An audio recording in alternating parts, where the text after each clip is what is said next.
Здравейте, аз съм Иван. Днес ще ви покажа нашата градина.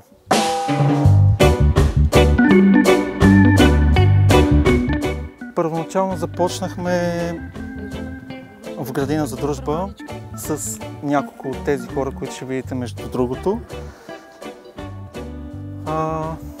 Там стартирахме на терен от 100 квадрата и най-хубавото беше, че в градина за дружба вече имаше сформирана общност, от която можеше с практика да се научим и не беше нужно да четем книги и да си представяме нещата, след като можехме директно с действие да се научим от ден едно как се отглеждат всякакъв вид зеленчуци.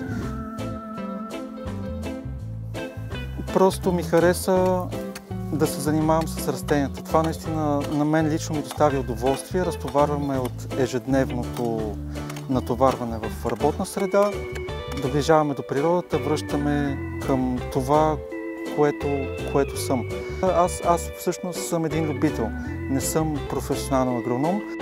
Самата магия, която се случва от засаждането на семенцето до израстването на едно голямо растение, което дава плод, няма за цел само човек да се нахрани физически, ами да зарази с тази идея и останалата част от обществото. Така че да успеем да се върнем към корените си.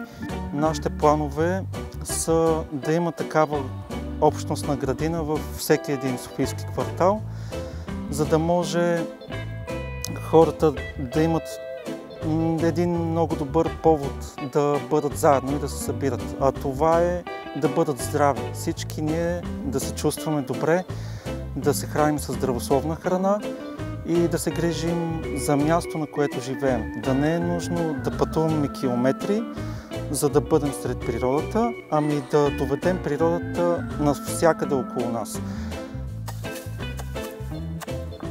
Преди 4 години вече станаха. Покрай Иван.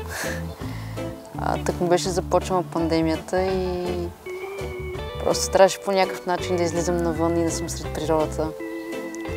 И отидох да купая картофи в града.